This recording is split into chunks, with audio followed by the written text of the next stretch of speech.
Due to technical difficulties, the following video is of piss-poor picture quality. Viewer discretion is advised. Hi, I'm Jesse. Sorry. I'm not used to being in this position.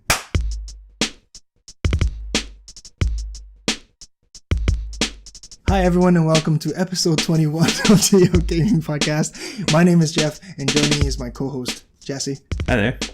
Jesse, what are you playing this week? I've been playing Mass Effect Andromeda. Yeah, I'm enjoying it. It is different than the previous Mass Effect series. Yeah. I like the way you kind of develop your character in this one. It's not so much Renegade and Paragon. I believe that's what the two kind of choices. There's like almost like four choices here. It's more you're developing your kind of personality in what you do. And you're basically going to a bunch of different planets and doing kind of clearing it out and making these planets habitable. That's the main story. I don't want to get too much into spoilers, but yeah, I'm enjoying it. Enjoy it. Yeah. Comparing to 1 to 3, definitely a step down, I assume.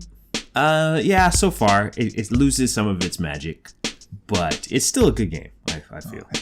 Yeah. Let's get started. My topic today I wanted to discuss was the idea of crossplay. We're going to talk about recent looks in the news about crossplay and how it seems to be a new budding topic and the future of crossplay, possibly. So I'm getting started in some notable games that involve crossplay. Ark Survival Evolved, DC Universe, Dragon's Crown is a personal favorite of mine that I've played. Recently it came out with one for the PS4, which was backwards compatible in a way, crossplay wise. Final Fantasy 11 was one of the first games I remember supporting, at least from the console end, supporting play with the PC. That was on huge. The PS2, right? That was huge back in the day. Yeah, the idea it would look better on the PC, but you could still play online with your friends. An MMO on a console, first of all. That too. Right. Obviously, the Dreamcast did that before with the Fantasy Star. Yeah. But for PS2 to do it with a device that almost no one owned. Right. You had to have the hard drive and the network. Isn't there an exploit there was a mod exploit on the PS2 to let you basically mod your PS2 without a chip. Oh, yes. Remember that? Yeah. Yeah, there was exploit because it was the way it booted to the hard drive first than it would normally boot through the system. Yeah, I remember that. Final Fantasy 14, more recent Final Fantasy MMO. Fortnite, that's a real big one. That's on pretty much everything. Mac, PC, iOS, so that's like your Apple phone, Android. And then it kind of splits console-wise. If you're on PS4, you're kind of forced there. Otherwise, you can get it for your Switch and Xbox. That's the fire starter. Yeah, really that's where the real talk why we're talking about of crossplay and that going forward. Portal 2, I remember that one because I remember when you bought it for PS3, it came with a code to get it on Steam for PS2 because you could play the co-op cross-platform. Did you? I knew you can get the code for it. I did not know you can cross-play. Yeah, you could cross-play the co-op. Okay. Obviously, not the single player because you can't co-op single. Also, kind of more recently, Rocket League is cross-platform on multiple consoles. What's also great about that too is how you could take your progress. So say I am playing it on the PC and I can just bring over my game onto the PS4 and keep playing that way. Yeah. That's a cool feature. Which is what we really want in Fortnite. Yeah. Not us specifically because that's a big thing with the whole split when it comes to going to the PS4 when you could possibly play it on your PC or your phone. And then another one that I've been playing is Street Fighter V. That one you can play between PS4 and PC. It seems to be people on the PS4 still have an advantage. That's the one time. I think so. Why? I think more people on the PS4 have joysticks. Okay. And why I think people who are playing on the PC are using pads still. It seems to be as much as you'd think PC always has the advantage. What I've heard with Street Fighter V is that it's because just more people have joysticks running on the console version. But there are some really kick-ass pad players though. Yes, that's true. That's true. It's been coming out. I saw a story with someone using a hybrid. They would use a joystick keys. Yes. But for the arrows, they would use keyboard arrows. Oh, okay. Just because there are moves you can pull off. Button. Yeah. There are moves you can pull off with like a WASD. Right. Like some the guys, inputs, right? Some guys were able to do a charge attack, walking forward. Oh. I don't know if they patched it out or whatever. I've seen a guy doing technically. Yeah, I've seen someone doing Sonic Boom walking forward. So that's an advantage. Yeah, that's an advantage. But I can see what you're saying. Most people prefer to play. Actually, I remember that from the classic arcades back in the day, Street Fighter 2. The computer could do that. It'd be Blanka and you'd be walking forward and then suddenly pull off a roll. I used to hate that because like I can't do that. Yeah. How come you can do that? Yeah. AIs used to be able to do some cool stuff. Some stuff that was impossible for you to do. Yeah. Anyways, of those games listed, I wanted to get into the news recently about cross-play games that seem to be coming up. Like we mentioned earlier about Fortnite. When it first started, at least of what I noticed, back in September of last year, 2017, there was a time when someone noticed that they were playing online with someone from the Xbox, why they were playing on their PS4. It happened because there was a configuration issue through Epic, and then they realized, oh shoot, it's not supposed to be like that, and we turned it off. So you got, for that brief moment of time, you got a glimpse at what crossplay could be, and they realized it was like really that simple. It was already pretty much set up. So and they just turned it off. So this is not something that's good for it. And so Sony, this is not good news. It's literally that did happen. So it's not like when you hear some of this talk, and it's not that Sony can't do it. It's like, oh, we have to put in all this man work, power. Yeah. Epic kind of has been saying that. Oh yeah, all we have to do is flip a switch. It really sounds like it right now. Yeah, and they can get it to work. Yeah. To play devil's advocate though, from the viewpoint of Sony, and Sean Layden, he is the CEO of Sony Entertainment America. He has a responsibility, a legal responsibility, to make sure the company makes money, maximizes profit. Right. So he can't just say, let's flip the switch just to keep gamers happy. I guess from what I've heard, to his shareholders. Right. For CEO, he has a duty to make sure that we maximize profit. Right. And doing so, maybe we'll get on the good side of the gamers. Right. But not necessarily lead to profits. Lead to profits. And if you look at it from all different ways, it doesn't look like it will. Right. Because now you can play with so no one is buying a PS4 just to play Fortnite with their PS4 friends. And I don't think any company would want to shut players out personally.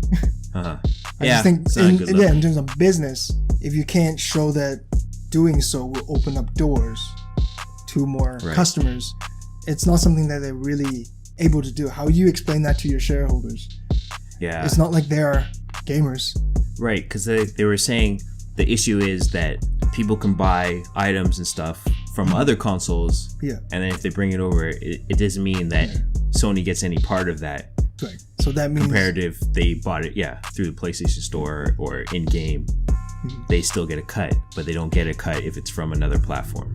Right. I think that was one of their main issues of why they're not interested right now in the whole crossplay thing.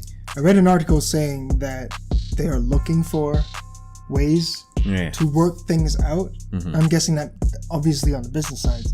Technical side we know is not as hard as sometimes people want to make it sound. You do have to see where is this going, because as soon as you flip the switch, you have the idea of like having people come in and say things and do things that are coming from other consoles that they don't have quite control over. Like how do you ban someone who's rifling somebody from the Xbox on PS4 players, right? Or anything like that. And vice versa. And we don't let them talk, and that's going to be... that's also an issue. If someone is bugging you on Xbox, what are you going to do about it? You can't have crossplay and still turn off voice chat, I guess.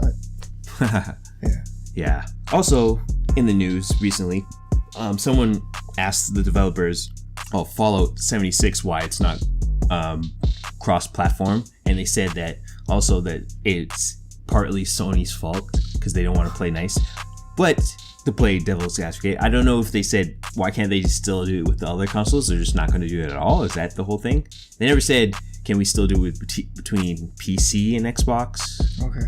Or anything? They just mentioned that, Sony was one of the reason why they're not. Maybe it's not too hard, but I'm sure there's going to be work involved. Right. And if probably one of the biggest player base of the game. Oh, yeah, of course. Obviously, you're going to have a lot of PC players, but right now, PS4 is still the leading console. Right. That's where most people will be playing it, I assume. Right? They all if a big chunk out. of your players are playing a PS4 and they don't really care for that. Uh-huh.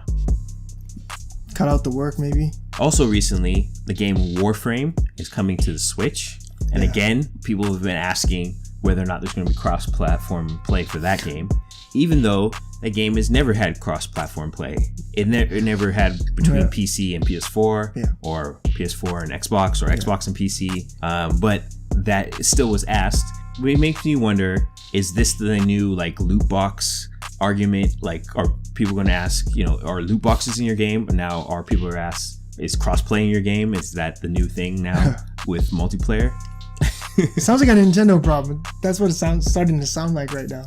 Right. Because the Fortnite thing came from Nintendo. From Fortnite going to Nintendo, now Warframe going to Nintendo. All of a sudden, people care. It's as if it is because their player base will be so much smaller. Yeah. To get to begin. Right, and that would definitely boost it. That's a easy way to boost the player base is by making it cross-platform. Right. To going to the existing. Right, and I also feel it might be the Switch is a lot of people's second console. Yeah. Where they have an Xbox One or a PS4, and then I've already been playing this game. That's true. On these other platforms now. My progress is. Yeah. Will it be able to transfer? Can I just keep continuing kind of on the go or on the Switch? Right. You and I are always talking about putting everything on the Switch. Yes. Yeah. But if this doesn't happen, it's still that stings a little gives bit. You that. Right. It makes that choice of playing on a Switch that much harder, right? Yeah. Like one of your favorite games, for instance, NBA 2K. You've been long saying, if your PS4 progress can go to your Switch. Yeah, because I don't want to start over again. That's like a lot of hours to put in to build up this character, and then just for my Switch, build up that character again or build up another one. Yeah. Yeah, but when you have a choice, if I which one are you going with? I think most people would still be going with the PlayStation 4. Right. Instead of the Switch, if you only get to play one version, if I only had to play one version, version, and they don't cross, PS4, I assume more of establishment, because I know more people who actually do play that version. Right. So allowing crossplay, going back to my devil's advocate point of view, allowing crossplay is only going to help Nintendo. Yeah. It's only going to help those people that own both consoles buy more Nintendo version. Buy 2K on Nintendo. It's not going to boost PlayStation 4's numbers. Yeah, that's a good thought there. Yeah. So that's what I'm thinking now. But it is going to be, of course, it's going to be great for gamers if you can just do that. Right. Yeah. People would totally buy 2 copies of the same game. Yeah, if I could just go back and forth between. That's why you did it in the first place. In a sense, You bought it knowing that it won't. What it won't. But I think you're a minority.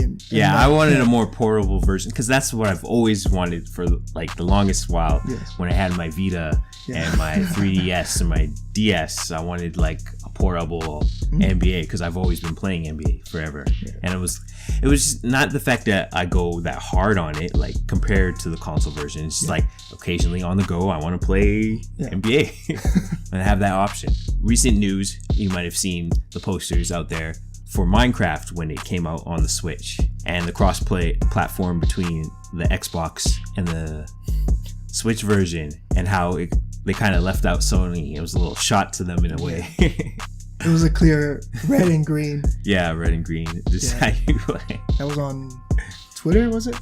YouTube? I think so. It's commercial, right? Might have seen it. I've seen it in a bunch of different places. I don't know where originally it came from, so... you almost never see Nintendo do something like that. Yeah. I thought maybe their mindset was just the fact that we're working with Xbox. They're maybe pure. Yeah. But it did come out. Right, I think maybe to Nintendo. Yeah. Coming from Japan. Right. Sony is more the direct competitor, I guess. In their minds. Yeah. definitely more so. They're the top dogs there. Yeah. So maybe they enjoy the dig at Sony taking shots. Right. I'm going into what I feel is the future of crossplay. I think eventually Sony's going to play nice. At least it might be on a game-by-game basis. I don't know if it'll still be a type of thing where every game that can possibly be crossplay, they'll allow it. I think it's definitely, like we mentioned earlier, going to be more of a financial issue. And with that financial issue, I was thinking there's probably going to be a thing where they might have to kind of revenue share with these cross-platform games. Like, for instance, a game comes out for the 3 consoles and it makes $1 million. So maybe like 70% of that goes to the developers. And then of the 30%, it's split between the 3 based on how many users. Okay. I can see that. Yeah. So they might have like a off-site website store, and that's where you buy all your goods, your services for that game. And then based on, you have the console with the most people actually playing this game, so you get this percentage cut. I don't know. Something like that. That's my guess. I don't know how, but there's probably better details. Or maybe just one store. Yeah, one store. For your account, and you just activate the code. There are ways to do it, maybe, but that means you have to cut out. Either cut out all 3 of the console companies, so you don't have to go through them. Otherwise, they would just fight. That's why I was thinking more on your actual numbers of who. Yeah, or you just have one store where they can pay you directly. That skips the three console makers. But I think that wouldn't sit well with those three guys either. Well, again, because they wouldn't have any incentive to do the crossplay. That's why I'm thinking more of an active user-based type thing. Yeah. With these new streaming services coming about, with Origin Premiere? Origin Premiere, Yeah, service. What it's called. Right now they have the Xbox Game Pass. Xbox Game Pass, yes. Jeez, I'm trying to remember all these. Is On Live still a thing? PlayStation Now? Yeah. On Live was... Or is that... I want to say bought out, but I'm not sure. Yeah. There is some type of PC version of this, isn't there? Besides the Origin that we mentioned. Yeah. I think there is. Oh, well. With all these like streaming services, the idea of crossplay between them is going to have to happen. I think if they want them all to work, because the idea of I'm buying, say, FIFA 19 on Origin, and then somebody buys it on Xbox, somebody buys it on PlayStation, somebody buys it like on the Switch, and they can't all play each other if everyone gets their own kind of services, because they might even wasn't Ubisoft also going to get one too? I think so. Like I think Uplay wanted to do that. Yeah, if it gets just didn't have to that point where all these different like third-party developers are having their own thing, it's really going to divide the base, and the only way to kind of build that base back up is, I think, by crossplay. Because otherwise, you're going to have so many different splintered audiences. Yeah. So it's not just consoles anymore. Yeah, it's not just consoles, and now each developer has their own thing. Yeah, so it's going to be annoying. Yeah. And another company that might be looking to doing that service is, I think Square Enix is thinking about it. I did a customer survey by Square Enix recently. Yes. And a lot of those questions, they asked whether you have used the EA Access or Origin Premier or not. They asked you what you think of the Xbox Game Pass and stuff like that. So I think Square Enix is looking into doing something like that also. Yeah. And if you're a big developer or a big publisher, I don't see why you wouldn't look into that right now. That streaming, more, like you said, you're cutting out the middleman, right? You don't have to pay Sony a cut. You don't have to pay Xbox a cut if you have your own streaming service or Steam. Yeah, you're kind of making money directly. I put my games. I might have. And you're able to market some of your older games, which may not be worth much anymore by themselves. Right. But you can put them on the forefront. You put a bunch together and say, this is how much you get. Yeah. Knowing that you won't play this much. They know how much you don't play. Steam would know how much I don't play the games I bought. That's for sure. Streaming ensures that you didn't just pay $2 and leave. Right. Streaming services means you're coming back. And you're getting that monthly income or the yearly or however the pay structure is. Yeah. And you're constantly getting a product here. So it's a model that I think all of these publishers are looking into. Right.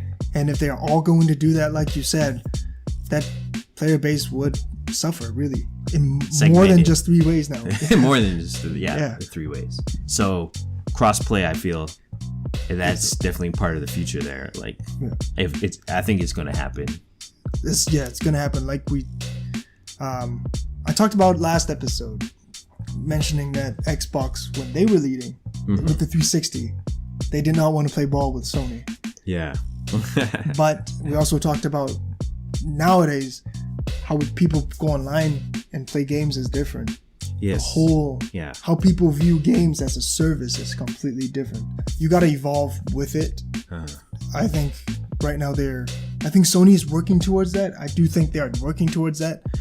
They're just working out the details and how the business and how the dollars would work out. Work out. Yeah. Yeah. Once that gets kind of figured out, I think it's gonna happen. Yeah. It's gonna happen. Press X2. Hi everyone, and welcome to round 1 of Press X2 this week. I'm Jeff. I'm Jesse, and we are Diab. Recently in the news, they're talking about a Halo TV show. It's been run by Showtime. It'll be a 10-episode run, and director of some of the episodes will be Rupert Wyatt. He did the Rising of the Planet of the Apes movies. So I think they'll get that gritty feel from that. Press X2. Not a Halo fan. Oh. Not interested. But I will be interested in seeing how they do it. Finally do a video game. Yeah. Right? Hopefully. Yeah. There is talks of a Witcher show also. Oh, okay. Was it Netflix or HBO? Yeah, I can see that. Yeah, I'll be excited to see it. I'll check it out. Yeah. But I also never watched The Witcher is based on a book. Yeah. And then it was turned into a video game. So there might be more to that. Yeah. I'm not a fan of those 8 movies, so bringing that name up doesn't move anything for me. Yeah. But it's always good to see them try. Yeah, I just hope they give it the love that it deserves. Yeah. This is one of the most storied franchises in gaming. Right. And it would suck to see it just crash. What do you think? I think it's interesting. I always feel like when it comes to video games, sometimes they should be TV shows more so than movies, just because it's hard to take how many hours of this game and its story and then shrink it down to an hour and a half. Yeah. When at least with 10 episodes or so of I don't know how, it's probably an hour long show, so 42 minutes. How many? 8 hours of gameplay. Yeah. Which is about the typical first person shooter storyline. Yeah, I feel like that's a lot better to shrink it down. Yeah. And the fact that it's Halo, I think is the idea of using an interesting universe and kind of telling your own story where you can kind of modify it. You don't have to stick straight to the storyline of a certain character or so. And they've once filmed a movie here in Vancouver. Oh, yes. Turned out, I thought it was okay. Yeah. We knew one of the guys that were in there. Yeah. But I thought it was interesting enough. It wasn't terrible. Yeah. So see where I think it can be done. You just have to pay attention to it and give it the love that it deserves. At 10:30 a.m. on June 30th, Fortnite launched an in-game rocket. It is a very special event that occurred across all the games that was in at the moment, viewed by all the players that were in games at that time. A lot of the players holstered their guns and worked together to build a ramp up into the skies to see the rocket launch from above, get a good vantage point. Okay.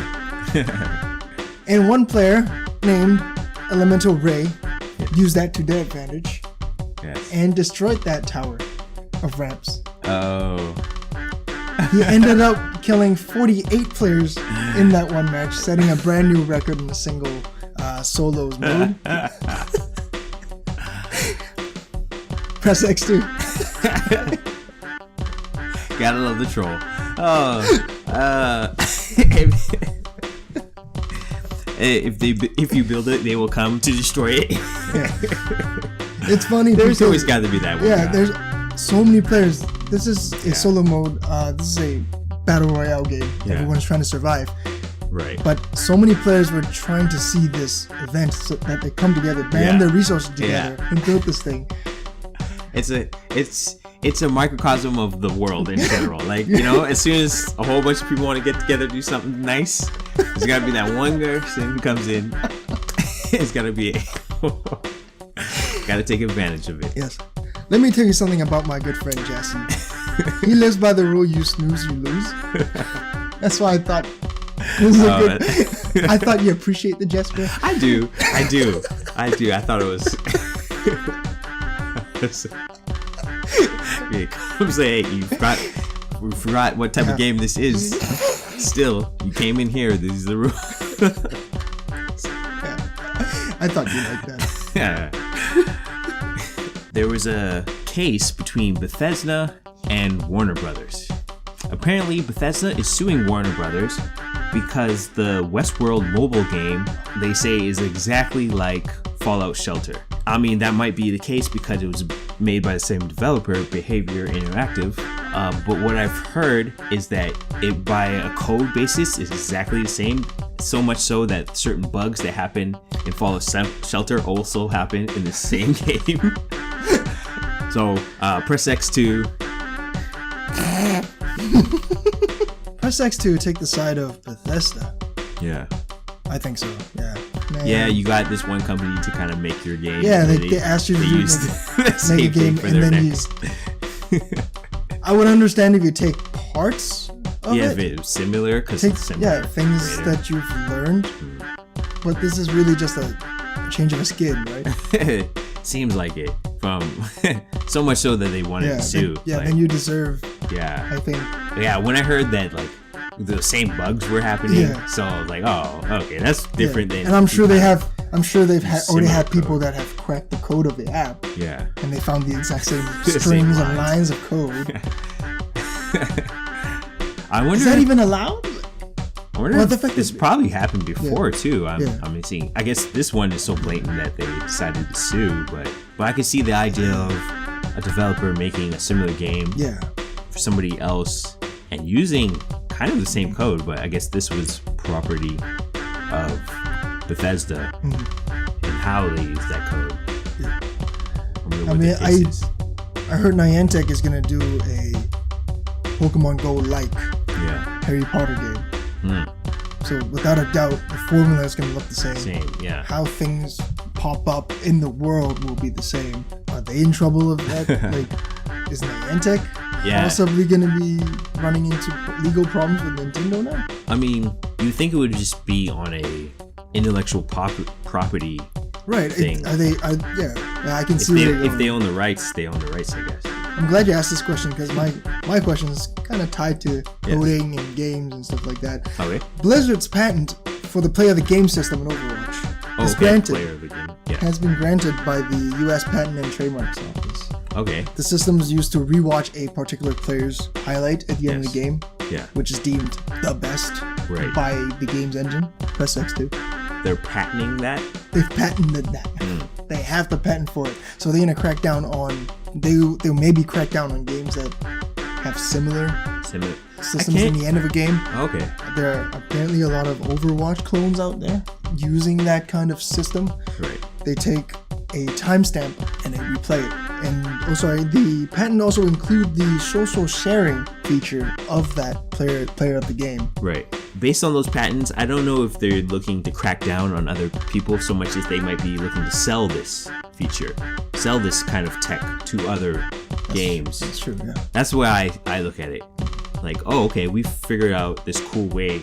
Because when you think about it, how it figures it out, like, who had the best, like, kill streak or save streak or did something really cool in the game, how it kind of knows that, oh, that was a real cool moment. And then let's show it from, like, kind of different angles, because it does that, just different camera angles and stuff. I think that's cool tech, and I think the idea is they're probably trying to sell it. Okay. That's my guess. I would imagine, because every game is different in how it determines whether this is the best kill or this is the best assist. It's different. Maybe they're just selling the name. And also, I'm no coder or programmer. I just assume maybe that wouldn't exactly be easy to just sell to people. Other than you can go ahead and use this name. Yeah, I guess cut it out, play it at the back of your play it at the end of your match and be able to share that clip on social media. I think they're going to sell that, not so much code, I guess. Splatoon will celebrate its first anniversary with a Squid versus Octopus Global Splatfest on July 20th. Starting July 6th, players will be able to choose between Team Squid and Team Octopus. Of course, Team Squid will be using the Inklings, and Team Octopus will be using the Octolings. Yes. Even if you don't have the Octopass. Is it Octopass expansion? Press X2. Cool opportunity. I guess it's a chance to try out these things, these characters that you don't have because you don't have the expansion. You get to see, oh, I like this. This is cool. And again, a limited event, so I guess there's no skin off their teeth. If you want more, buy the expansion. Which team are you going with? I guess I'm going to try out the new one, the Octopus. I wonder how they're going to balance this. What if everybody everyone chooses. How's this going to work out? Yeah. I don't know if they've thought this through or not. But. No, well, I guess I'm assuming with any other of these, there might be one that's kind of heavily favored over the other. Yes. So I think they probably will figure out some way around it. I doubt this will be the first case where it's overwhelmingly. From what you know, do the Octolings play differently than the Inklings? I do not know, to be honest with you. Yeah, I don't know if they play differently. I guess this is just a wait and see situation. Yeah. All right, you've heard of Skyrim, the very special edition that works for Alexa. There's a smart toilet made by Kohler called the Numi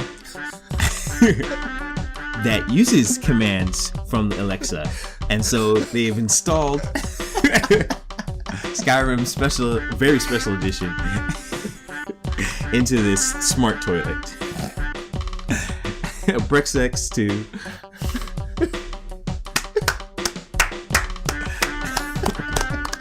Bravo. This is an example of humanity moving forward. Yep. I believe this is a giant leap for mankind. If it can be done, we will do it.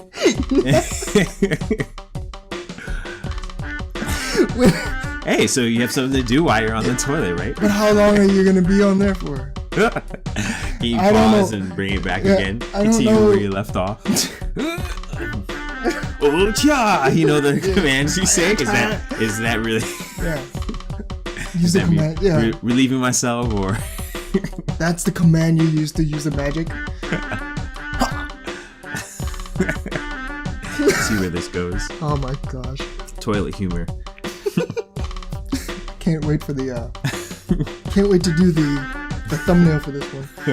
Thank you for sticking with us. This has been episode 21 of D-Up Gaming Podcast. If you like our video, please click like and consider subscribing, and click the bell next to it to stay up to date with our content. Leave a comment below to let us know what you think the future of cross-play gaming is. What do you think Sony should do? Yeah. We're in audio format, so if you don't like to see our faces, we're on Apple Podcasts, we're on Google Podcasts, we're on Spotify, a lot of them, you name them, we're probably on there. And don't forget to follow us on Twitter at d_up_gaming. Visit our website, dupgaming.wordpress.com. Thank you for sticking with us. Once again, this is D-Up Gaming Podcast episode 21. We'll see you next time. I'm Jeff. I'm Jesse, and we are D-Up.